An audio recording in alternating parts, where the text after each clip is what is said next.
movimiento de proyectiles es considerado como un movimiento bidimensional, como se puede observar perfectamente en el plano cartesiano representado en la figura.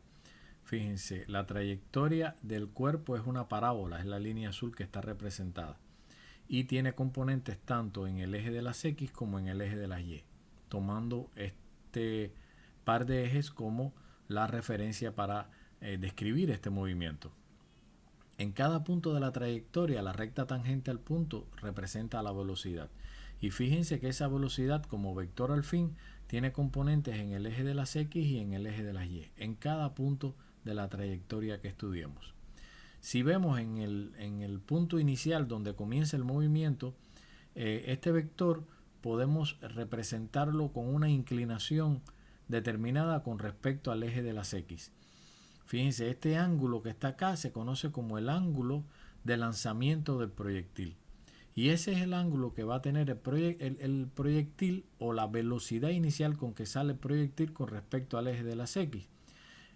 Y nos va a permitir buscar cuál es el valor realmente de la componente en X de esta velocidad. ¿Qué parte de esta velocidad corresponde a X y qué parte de esta velocidad va a caracterizar el movimiento en las Y del proyectil? Porque hay una realidad. Podemos estudiar este movimiento por separado. Según el principio de independencia de los movimientos de Galileo, podemos estudiar el movimiento bidimensional como la suma de dos movimientos unidimensionales, uno en el eje de las X con determinadas características y uno en el eje de las Y con sus características también. Observen que en el eje de las X este vector de velocidad inicial se mantiene constante durante todo el tiempo, tiene la misma magnitud, dirección y sentido. Esto significa que el movimiento o la componente del movimiento de un proyectil en el eje horizontal es tiene características de movimiento sin aceleración, donde la velocidad se mantiene constante. Por esa razón, para estudiar el movimiento del proyectil en el eje de las X, utilizaremos las ecuaciones que caracterizan al movimiento rectilíneo uniforme. Sin embargo, en el eje de las Y vamos a ver cómo su velocidad va variando. ¿Lo ven? Fíjense que en la primera mitad de la trayectoria, en lo que el proyectil va subiendo en la dirección vertical, ocurre que la velocidad va disminuyendo. Sin embargo, después que comienza a bajar el proyectil, en la parte final de su trayectoria, la velocidad comienza a aumentar. Pero lo hace de una manera uniforme. Lo hace a un ritmo que responde a la aceleración de la gravedad que, como vemos, va a estar siempre apuntando hacia el centro de la Tierra. Ocurre entonces que el movimiento en el eje de las Y, si lo separamos como lo vamos a hacer para facilitar su estudio, en el eje de las Y tendremos un movimiento acelerado uniformemente y en el eje de las X un movimiento uniforme pero sin aceleración. Para trabajar estas ecuaciones es oportuno que veamos, por ejemplo, en esta pizarra lo que ya conocemos como las ecuaciones del movimiento rectilíneo y del rectilíneo uniformemente variado. En cuanto al movimiento de velocidad constante, cuando la velocidad es constante, nosotros obtuvimos una ecuación que responde a la siguiente forma. Es la ecuación de la recta, donde la velocidad representa a la pendiente. Recuerden de dónde sale esto. Esta ecuación sale de la definición o el concepto de velocidad, que es variación de la posición en el tiempo, y estamos despejando la posición final. Muy bien, como nosotros vamos a hacer una referencia acá para tenerla de manera más cómoda. Si nuestro movimiento es en este sentido, ¿verdad? La velocidad inicial la tenemos acá, ven, con un ángulo de lanzamiento acá. Fíjense que hay una componente aquí que es la componente de la velocidad inicial en X, y hay una componente acá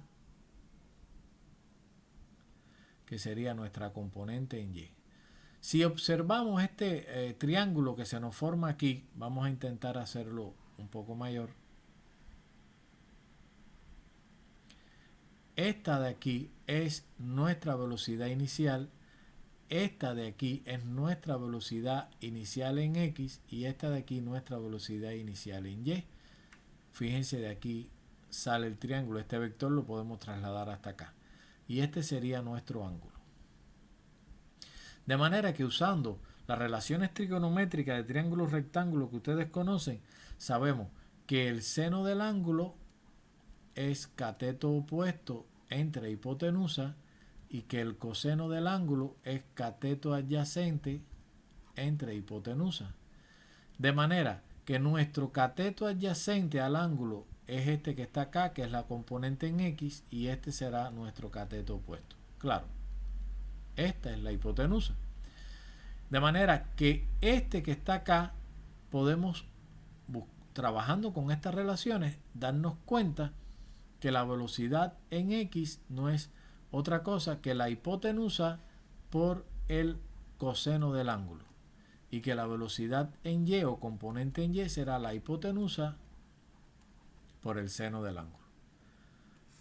Dicho esto, o sea, teniendo estos valores ya determinados, pudiéramos escribir entonces que nuestra ecuación sería: la posición en X va a depender de mi velocidad en X, mi componente en X, que es constante todo el tiempo, y sería la velocidad inicial por el coseno del ángulo, por el tiempo, más la posición inicial. Esto es una ecuación que caracteriza movimiento rectilíneo uniforme y que es lo que me permite conseguir la posición del proyectil en cualquier instante de tiempo en el eje de las X, o sea, la componente posicional en el eje de las X del proyectil. Ahora, en el caso que trabajemos en el eje de las Y, fíjense que estaríamos trabajando donde no hay una velocidad constante, sino que varía. Y para eso teníamos las ecuaciones que definimos en el capítulo de cinemática, donde vemos que la velocidad se relaciona con la aceleración también de manera lineal. Fíjense que esto corresponde también a una recta, a la ecuación de una recta donde la aceleración representa la pendiente.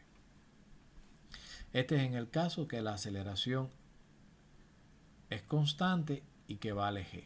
Como es este nuestro caso particular, deberíamos entonces escribir que estamos hablando de las componentes en y del movimiento. Por lo tanto, aquí tendríamos aceleración de la gravedad por tiempo más la componente en y del movimiento inicial, que sería de esta velocidad, sería v sub 0 seno del ángulo.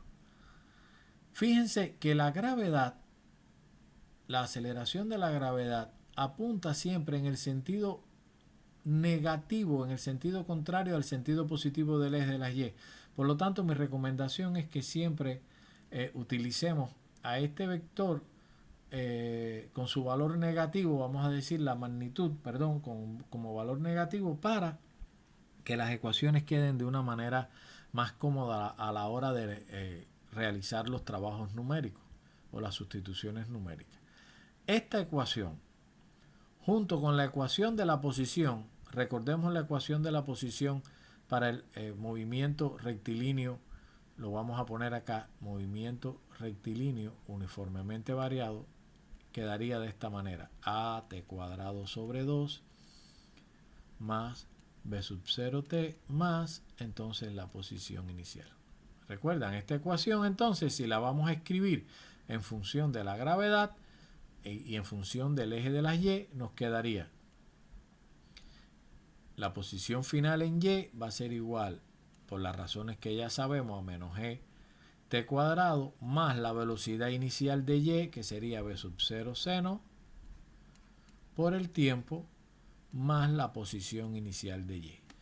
Y hay una última ecuación que nosotros ya conocemos, que es la relación entre las velocidades al cuadrado, que sería velocidad final en Y al cuadrado va a ser igual a la velocidad inicial en Y, que es nuestra componente al cuadrado más, en este caso, menos 2 veces la aceleración por la variación de la posición. Estas tres ecuaciones me permiten trabajar con todo el movimiento, la componente del movimiento del proyectil en el eje de las y esta ecuación que está acá me permite trabajar o nos permite trabajar con el movimiento del proyectil o la componente horizontal del movimiento. ¿Qué ocurre? Que en nuestro movimiento realmente nosotros lo que necesitamos es trabajar ya con el movimiento real, no X y Y por separado. Eso significa que tenemos que hacer un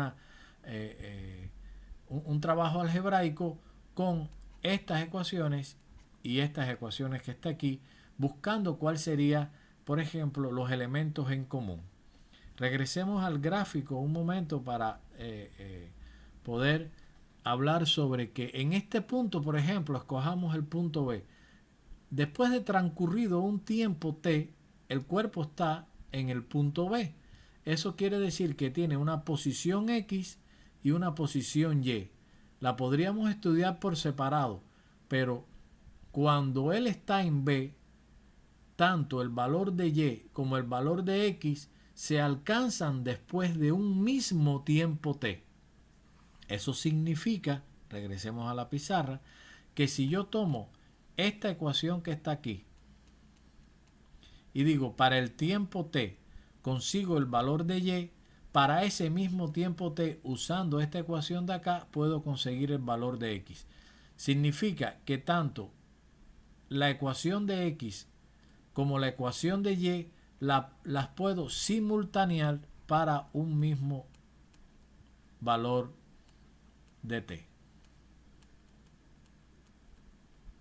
Al simultanear ambas ecuaciones, un método para trabajar algebraicamente, consigo entonces, por ejemplo, otra ecuación que me va a permitir trabajar entonces o despejar un valor como B sub 0 o lo que fuese. ¿De acuerdo? Hay otro elemento que es común en estas dos ecuaciones, que es la propia velocidad inicial. La velocidad inicial del proyectil es la misma, tanto para X como para Y, la velocidad inicial, pero la componente ya aquí está relacionada con el coseno del ángulo, la de X, y con el seno del ángulo de la de Y, pero este es un elemento que es común para los dos movimientos. Y estos son datos importantes para poder trabajar con las ecuaciones. De hecho, trabajar con este sistema de ecuaciones me permite a mí llegar a lo que son las ecuaciones o fórmulas, como se le llaman, de alcance máximo del proyectil, el tiempo de vuelo del proyectil. Pero eso no son más que consecuencias del trabajo con estas ecuaciones que hemos descrito aquí y que se aplican a los momentos específicos en que estamos estudiando el movimiento de un proyectil.